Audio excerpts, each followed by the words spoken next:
PM Modi की सही नीतियों की वजह से देश आज रॉकेट की रफ्तार से विकास कर रहा है। लेकिन विपक्ष और खासकर कांग्रेस के नेता राहुल गांधी मोदी विरोध के चक्कर में लगे रहते हैं। लेकिन लगातार कांग्रेस को झटका ही लग रहा है। पीएम मोदी का डंका दुनिया में बज रहा है। आज दुनिया के तमाम बड़े नेता पीएम मोदी के सामने नतमस्तक हैं। लेकिन विपक्ष के लोग सिर्फ एक खास एजेंडे के तहत तुष्टीकरण की राजनीति में लगे हुए हैं। लेकिन अब जो तस्वीर सामने आई है वो देखकर विपक्ष के लिए कुछ भी कहना मुश्किल हो गया है। दरअसल पीएम मोदी 3 देश की 4 दिवसीय यात्रा पर हैं। मंगलवार को पीएम मोदी इथियोपिया पहुंचे, जहां इथियोपिया के पीएम अबी अहमद अली ने उनका भव्य स्वागत किया। इसके बाद वो पीएम मोदी को अपनी गाड़ी में बिठाकर होटल तक भी ले गए। वहीं बुधवार को इथियोपिया के प्रधानमंत्री अबी अहमद पीएम मोदी को अपनी कार में बिठाकर एयरपोर्ट लाकर विदा किया। वहीं दूसरी तरफ राहुल गांधी भी विदेश यात्रा पर हैं और बीजेपी उनके विदेश यात्रा की टाइमिंग को लेकर सवाल उठा रही है। वहीं कांग्रेस के नेता राहुल गांधी ने जर्मनी में BMW के प्लांट का दौरा किया। कांग्रेस सांसद राहुल गांधी ने BMW के लेटेस्ट मॉडल M सीरीज और इलेक्ट्रॉनिक बाइक्स की भी टेस्टिंग की। इसके साथ ही विपक्ष के नेता ने रोल्स रॉयस कार की भी टेस्टिंग की। दर्शकों, गरीबों को लेकर बात करने वाले राहुल गांधी महंगी महंगी गाड़ियां देख रहे हैं। अब सवाल है कि इन लग्जरी गाड़ियों को राहुल गांधी किसके लिए देख रहे हैं। वहीं दूसरी तरफ कांग्रेस के नेता के एक बयान से बवाल मच गया है। महाराष्ट्र में पूर्व मुख्यमंत्री और कांग्रेस के वरिष्ठ नेता पृथ्वीराज चौहान के बयान की जितनी चर्चा भारत में हो रही है उतनी ही पाकिस्तान में भी है। पाकिस्तानी मीडिया अपनी आवाम को बता रहा है कि भारत ने ऑपरेशन सिंदूर पर अपनी हार स्वीकार कर ली है। वहां की मीडिया उनके बयान को कोट करके कह रहा है कि ऑपरेशन सिंदूर के दौरान पाकिस्तान की जीत को भारत के नेता आखिरकार मानने लगे हैं। पृथ्वीराज चौहान ने ऑपरेशन सिंदूर को लेकर कहा था कि भारत जंग में पहले ही दिन हार गया था। वहीं बीजेपी IT सेल के प्रमुख अमित मालविया ने एक्स पर कांग्रेस नेता पृथ्वीराज चौहान का वीडियो पोस्ट कर लिखा है कि कांग्रेस के नेता बिना किसी अपवाद के आखिर पाकिस्तान की भाषा क्यों बोलने लगते हैं। दर्शकों, कांग्रेस के नेता जो भी कहें, लेकिन आप दर्शक मानते हैं कि ऑपरेशन सिंदूर के दौरान भारत की जीत हुई थी तो कमेंट में यस और जय हिंद जरूर लिखें, ताकि कांग्रेस के नेता को साफ संदेश जाए कि देश के लोगों को उनकी बातों पर बिल्कुल भी भरोसा नहीं है। इस खबर में आगे आपको बताएंगे सब कुछ डिटेल में कि कैसे नेशनल हेराल्ड केस को लेकर गांधी परिवार की चिंता अभी कम नहीं हुई है और ईडी ने कैसे किया है पलटवार। तो बने रहिए हमारे साथ अंत तक और देखिए हमारी ये खास रिपोर्ट। साथ ही आप दर्शकों से विनम्र निवेदन है कि अगर अब तक आपने चैनल को सब्सक्राइब नहीं किया है तो अभी कर लीजिए। दर्शकों, कांग्रेस के पास पीएम मोदी के खिलाफ कोई मुद्दा ही नहीं है। राहुल गांधी और कांग्रेस के लोग मुद्दा विहीन हो गए हैं। इसलिए अब कांग्रेस फर्जी AI वीडियो का सहारा लेकर पीएम मोदी पर निशाना साध रही है। दरअसल कांग्रेस IT सेल की प्रमुख सुप्रिया श्रीनेत ने पीएम मोदी और बिजनेसमैन गौतम अडानी के बीच बातचीत को दिखाते हुए एक फर्जी AI वीडियो शेयर किया है। इस AI वीडियो में पीएम मोदी अडानी को एयरलाइंस इंडस्ट्री में एंट्री दिलवा रहे हैं। कांग्रेस ने AI वीडियो में दिखाया है कि पीएम मोदी को महंगाई से कोई मतलब नहीं है, महंगाई बढ़े तो बढ़े, लेकिन उनके दोस्त अडानी को एयरलाइंस इंडस्ट्री में वो एंट्री दिलवाने के लिए किसी को कह रहे हैं।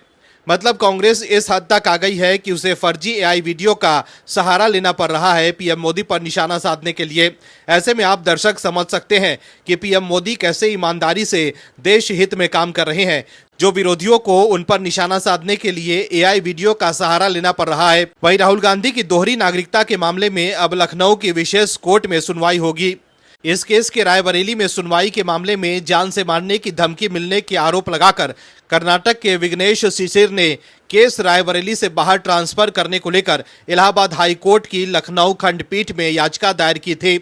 इस पर सुनवाई के बाद कोर्ट ने केस लखनऊ ट्रांसफर करने का आदेश दिया है। राहुल गांधी के खिलाफ केस दायर करने वाले कर्नाटक के निवासी ने जान का खतरा बताया और कहा था कि उनको 2 बार धमकियां दी गई है। बता दें कि कर्नाटक के विघ्नेश शिशिर ने राहुल गांधी की नागरिकता को चुनौती दी है और एक याचिका रायबरेली में दायर की गई है, जहां से राहुल गांधी सांसद हैं।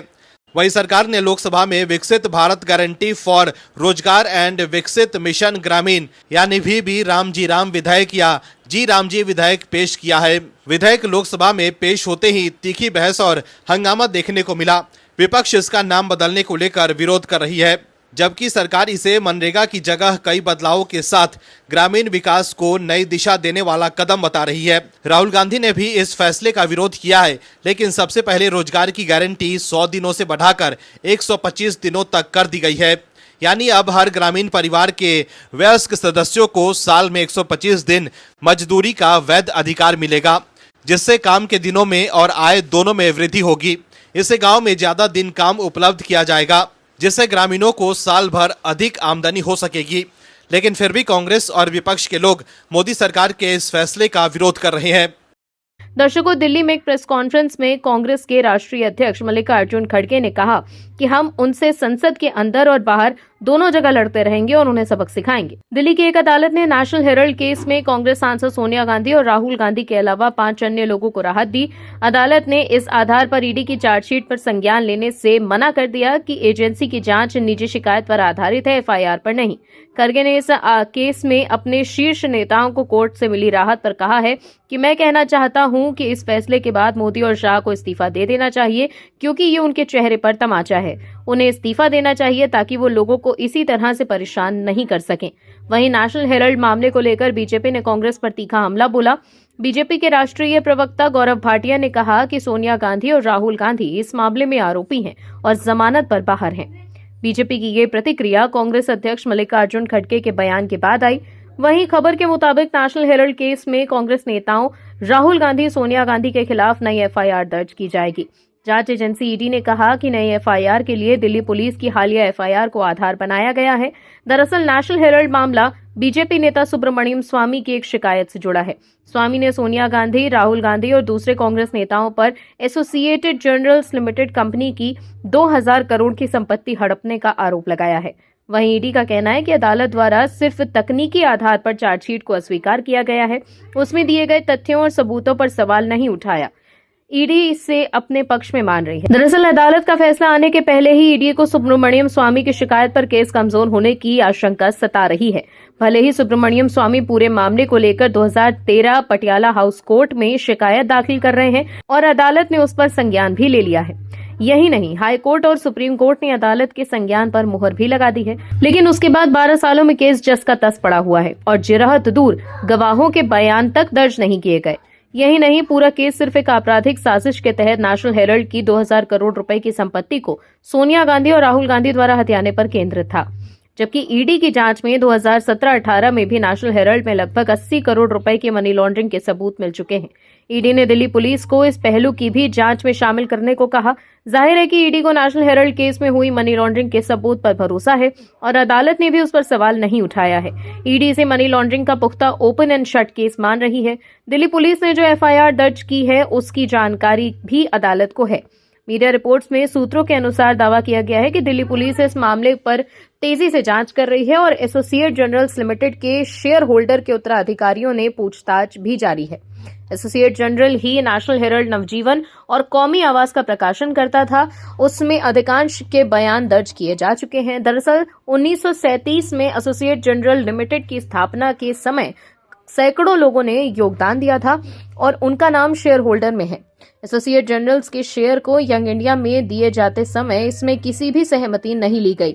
यंग इंडिया में 38% शेयर सोनिया गांधी और राहुल गांधी के हैं। फिलहाल ईडी ने दिल्ली पुलिस की जांच पूरी होने और आरोपियों के खिलाफ चार्जशीट किए जाने का इंतजार करने का फैसला किया है। वहीं दिल्ली पुलिस की चार्जशीट के बाद ईडी मौजूदा चार्जशीट को ही नए सिरे से दाखिल करेगी। वैसे तात्कालिक रूप से ईडी ने तकनीकी आधार पर चार्जशीट को अस्वीकार किए जाने के हाईकोर्ट के फैसले को चुनौती दी। इसके लिए ईडी विभिन्न अदालतों के फैसलों का हवाला दे रही है, जिनमें अदालत में संज्ञान लिए जाने को मनी लॉन्ड्रिंग का पर्याप्त आधार होने की बात कही गई है। ऐसे में ये कहना गलत नहीं होगा कि इस मामले को लेकर गांधी परिवार की चिंता भी खत्म नहीं हुई है। दर्शकों, मनरेगा के नाम बदले जाने को लेकर सियासी बवाल मचा हुआ है। नेता प्रतिपक्ष राहुल गांधी ने इसे लेकर एक लंबा चौड़ा पोस्ट लिखा, साथ ही सरकार पर हमला भी बोला। राहुल गांधी ने लिखा है कि मोदी जी को 2 चीजों से पक्की नफरत है, पहली महात्मा गांधी के विचारों से और दूसरी गरीबों के अधिकारों से। इसे लेकर बीजेपी नेता ने उन्हें आईना दिखा दिया। साथ ही छत्तीसगढ़ में तत्कालीन भूपेश बघेल सरकार के दौरान जिन योजनाओं के नाम बदले गए थे उनकी लिस्ट भी थमा दी। दर्शकों, ये सब जानते हैं कि देश की राजनीति में ये पुरानी रवायत रही है कि सरकार बदलते ही योजनाओं के नाम बदलने लग जाते हैं।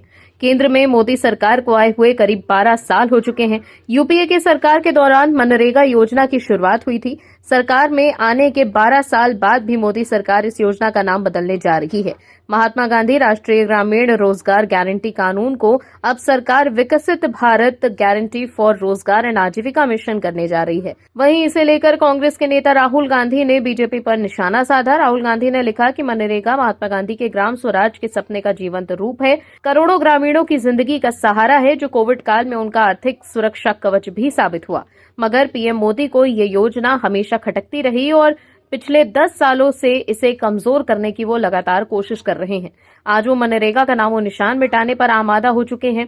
इसके अलावा राहुल गांधी ने आगे लिखा कि मनरेगा की बुनियाद 3 मूल विचारों पर रखी गई थी। पहला, रोजगार का अधिकार, जो भी काम मांगेगा उसे काम मिलेगा। दूसरा, गांव को प्रगति कार्य खुद करने की स्वतंत्रता। और तीसरा, केंद्र सरकार मजदूरी का पूरा खर्च और सामान की लागत का 75% देगी। विदेशी दौरे पर गए राहुल ने ये कहा कि ये नया बिल महात्मा गांधी के आदर्शों का अपमान है। मोदी सरकार ने पहले ही भयंकर बेरोजगारी से भारत के युवाओं का भविष्य तबाह कर दिया। अब ये बिल भारतीय ग्रामीणों की सुरक्षित रोजी रोटी को भी खत्म करने का एक जरिया बन जाएगा। हम इस जन विरोधी बिल का गांव की गलियों से संसद तक विरोध करेंगे। वहीं राहुल गांधी को बीजेपी पर तगड़ा जवाब मिला, जिसके बाद राहुल गांधी बैकफुट पर आ गए। राहुल गांधी ने मनरेगा वाले पोस्ट पर छत्तीसगढ़ बीजेपी के नेता मितुल कोठारी ने उन्हें आईना दिखा दिया। उन्होंने एक्स पर छत्तीसगढ़ सरकार की उन योजनाओं का नाम शेयर किया जिनके नाम भूपेश बघेल सरकार ने अपने कार्यकाल में बदल दिए थे। कांग्रेस की भूपेश बघेल सरकार ने प्रदेश में चल रही योजनाओं के नाम बदलकर अपने पूर्वजों के नाम किए थे। तब किस देश में सो रहे थे आप? 2019 में भूपेश बघेल सरकार ने दीनदयाल उपाध्याय स्वावलंबन योजना का नाम राजीव गांधी स्वावलंबन योजना किया था। पंडित दीनदयाल उपाध्याय सर्व समाज मांगलिक भवन योजना का नाम डॉक्टर BR अम्बेडकर सर्व समाज मांगलिक भवन योजना कर दिया गया था। इसके साथ ही पंडित दीनदयाल उपाध्याय LED पथ प्रकाश योजना, पंडित दीनदयाल उपाध्याय आजीविका केंद्र योजना का नाम राजीव गांधी आजीविका केंद्र योजना और पंडित दीनदयाल उपाध्याय शुद्ध पेयजल योजना का नाम इंदिरा प्रियदर्शनी शुद्ध पेयजल योजना कर दिया गया था। दर्शकों, अगर कांग्रेस किसी योजना का नाम बदले तो ठीक है, लेकिन वही काम बीजेपी करे तो राहुल गांधी निशाना साधने लगते हैं। आपको बता दें कि विकसित भारत जी राम जी विधेयक 2025 पेश किया, जो मनरेगा के स्थान पर लाया गया है। वहीं नए बिल के तहत सरकार ने रोजगार गारंटी को एक वित्तीय वर्ष में 100 दिनों से बढ़ाकर 125 दिन कर दिया है, लेकिन फिर भी राहुल गांधी इसे गरीबी विरोधी बता रहे हैं। दर्शकों, महाराष्ट्र के पूर्व मुख्यमंत्री और कांग्रेस के वरिष्ठ नेता पृथ्वीराज चौहान के उस बयान पर सियासी घमासान मच गया है जिसमें उन्होंने कहा था कि ऑपरेशन सिंदूर के पहले ही दिन भारत की हार हो गई थी। इस बयान को लेकर बीजेपी नेताओं ने कांग्रेस पर सेना का अपमान करने का आरोप लगाया। दरअसल पृथ्वीराज चौहान ने ऑपरेशन सिंदूर पर कई विवादित बयान दिए थे, राजनीतिक तूफान खड़ा कर दिया था। उन्होंने बयान दिया था कि इस सैन्य अभियान के पहले ही दिन भारत पूरी तरह से हार गया था। चौहान ने कहा कि हवाई लड़ाई में भारतीय विमानों को नुकसान हुआ और वायुसेना को उड़ानें रद्द करनी पड़ी। इस बयान से राजनीतिक हलचल मच गई। चौहान ने पुणे में प्रेस कॉन्फ्रेंस के दौरान कहा कि ऑपरेशन सिंदूर में जमीन पर कोई हलचल नहीं हुई, सिर्फ हवाई और मिसाइल युद्ध चला। उन्होंने सवाल उठाया कि क्या इतनी बड़ी सेना रखने की जरूरत है जब युद्ध पर हवा में ही लड़े जाएंगे, जबकि हकीकत यह है कि भारतीय जवानों ने ऑपरेशन सिंदूर के तहत पाकिस्तान को घुटनों पर ला दिया था। जबकि चौहान ने आरोप लगाया है कि पहले दिन हम पूरी तरह हार गए थे। आधे घंटे की हवाई लड़ाई में भारत एयरक्राफ्ट मार गिराए गए। लोग माने या ना माने, यही हुआ है। उन्होंने दावा किया कि ग्वालियर, भटिंडा या सिरसा जैसे खास एयरबेसेस से किसी भी एयरक्राफ्ट ने उड़ान नहीं भरी और कहा कि भारतीय जेट के गिराए गए विमानों की संभावना बहुत ज्यादा थी, जिससे एयरफोर्स को असल में ग्राउंड करना पड़ा। अब पृथ्वीराज चौहान के बयान को लेकर बीजेपी ने कांग्रेस पर निशाना साधा। न्यूज एजेंसी एएनआई से बात करते हुए बीजेपी के राष्ट्रीय प्रवक्ता शहजाद पूनावाला ने कहा कि सेना का अपमान करना कांग्रेस पार्टी की पहचान बन चुका है। ये सिर्फ पृथ्वीराज चौहान का बयान नहीं, राहुल गांधी भी इसी तरह के बयान देते हैं। ऐसे बयान राहुल गांधी की सोच को दर्शाते हैं। इस वजह से कांग्रेस पार्टी अपने नेताओं के खिलाफ कोई कार्रवाई नहीं करती। ये बयान कांग्रेस की सेना विरोधी मानसिकता को उजागर करता है। वहीं केंद्रीय मंत्री गिरिराज सिंह ने कहा है कि सशस्त्र बलों के शौर्य का अपमान करने का किसी को भी अधिकार नहीं। जो ऐसा करते हैं वो देश हित के बारे में नहीं सोच सकते। कांग्रेस की आदत बन चुकी है कि वो सेना का अपमान करे। बीजेपी सांसद बृजलाल ने भी पृथ्वीराज चौहान के बयान की कड़ी निंदा करते हुए कहा कि कांग्रेस पार्टी हमेशा पाकिस्तान समर्थक रही है। इस पार्टी ने हमेशा देश का अपमान किया है। राहुल गांधी जब भी विदेश जाते हैं भारत को बदनाम करते हैं। वहीं पूरा देश ये सब देख रहा है और जनता कांग्रेस को इसका जवाब देगी। वहीं विवाद बढ़ने पर जब कांग्रेस नेता चौहान से माफी मांगने की बात कही गई तो उन्होंने इनकार कर दिया। उन्होंने कहा कि मैं माफी क्यों मांगूं, ये बिल्कुल नामुमकिन है। संविधान मुझे सवाल पूछने का अधिकार देता है। चौहान ने जोर देकर कहा कि वो अपने बयान पर कायम है और इसे वापस नहीं लेंगे। दर्शकों, सवाल यह है कि मोदी सरकार पर निशाना साधने के चक्कर में कांग्रेस के नेता इस हद तक जा चुके हैं कि वो जो बयान देते हैं उससे क्या हमारे वीर जवानों के मनोबल कम करने का काम नहीं होगा। मोदी सरकार का विरोध तो ठीक है, लेकिन सेना की कार्रवाई पर सवाल उठाना कहां तक उचित बात है। Bureau report OMH news. आप दर्शकों से विनम्र निवेदन है कि चैनल को सब्सक्राइब जरूर करें